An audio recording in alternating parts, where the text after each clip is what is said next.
Sobat Kairos, renungan kita hari ini dari Imamat 19 ayat 17. Janganlah engkau membenci saudaramu di dalam hatimu, tetapi engkau harus berterus terang menegur orang sesamamu, dan janganlah engkau mendatangkan dosa kepada dirimu karena dia.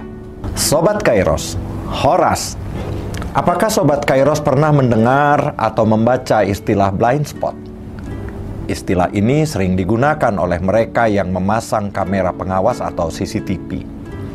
Tetapi istilah ini juga digunakan oleh kendaraan-kendaraan besar seperti truk atau tangki minyak. Karena kaca spion mereka tidak dapat menangkap objek di belakang mereka.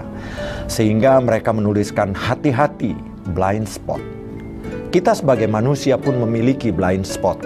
Saat mana atau di mana kita tidak tahu kalau kita telah berbuat salah atau lupa telah berbuat salah. Karenanya kita membutuhkan orang lain yang mengingatkan kita masing-masing. Kita membutuhkan orang lain untuk mengingatkan kita.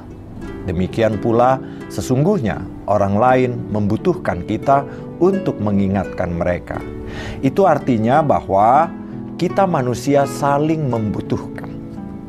Beberapa minggu terakhir ini melalui bacaan harian dan khotbah minggu, kita diarahkan untuk mengenal Tuhan kita di dalam Yesus melalui keinginannya dan mengenali tanda sebagai pengikut Yesus sejati.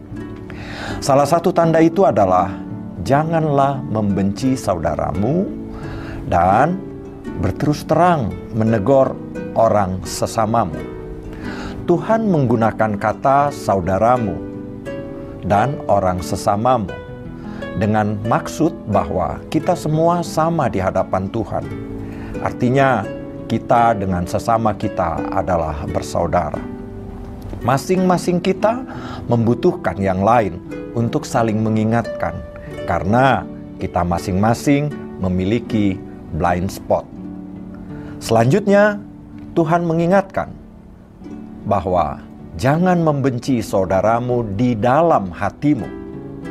Karena ketika tindakan mengasihi, tetapi hati tidak mengasihi, itu adalah kemunafikan. Berdamai, tetapi tidak mau berkomunikasi, adalah kemunafikan.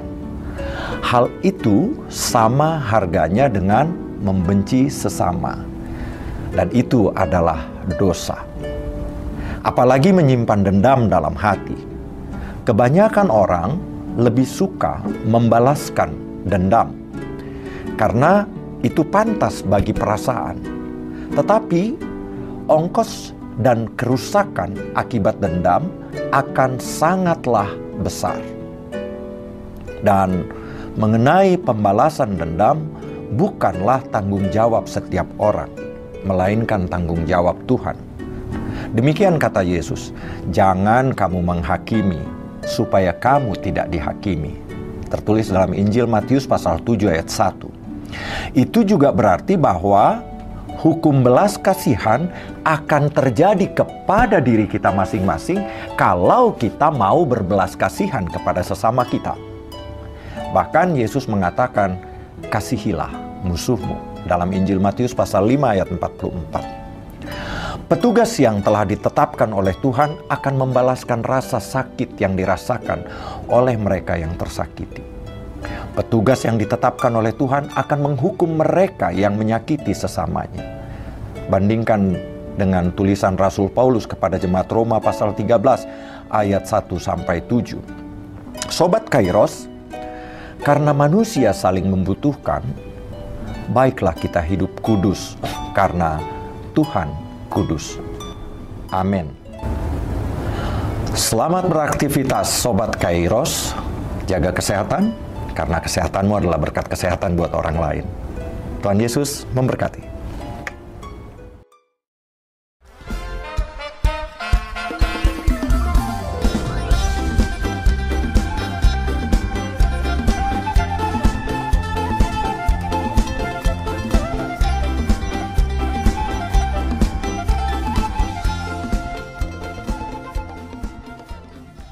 Tahun ini merupakan tahun yang bernuansa kesatuan hati bagi seluruh gereja HKBP. Kita telah menetapkan orientasi pelayanan tahun 2022 sebagai tahun kesehatian di bawah terang tema sehati sepikir dalam satu kasih, satu jiwa, dan satu tujuan dari Filipi 2 ayat 2. Dan subtema mewujudkan kesehatian dan kesetiakawanan bagi gereja, masyarakat, dan bangsa.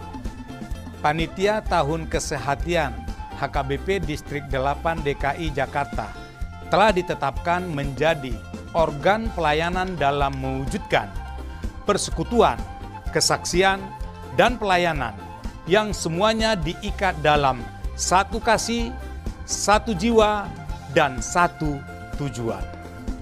Kesatuan hati dalam persekutuan, kesatuan hati dalam kesaksian, kesatuan hati dalam pelayanan bukan hanya membina soliditas internal semata, namun juga menyangkut relasi, hubungan yang baik dengan dunia luar kita.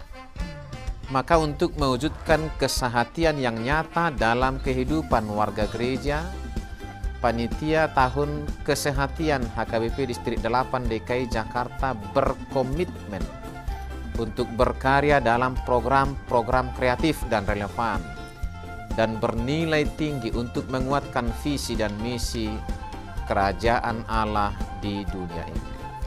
Kami mengajak seluruh elemen gereja, baik pelayan penuh waktu, pelayan takbisan dan non-takbisan, serta seluruh jemaat dan para pemerhati lintas denominasi, mari bersama-sama mendukung dan mensukseskan seluruh program-program pelayanan yang telah ditetapkan, baik dalam doa, daya, dan dana. Semuanya akan menjadi persembahan yang hidup bagi Tuhan untuk memperkokoh persatuan yang hidup dan saling melayani di tengah kehidupan yang penuh dinamika ini. Marilah saling mendoakan, saling menopang, serta bertolong-tolonganlah menanggung bebanmu. Demikianlah kamu memenuhi hukum Kristus. Horas, horas, horas!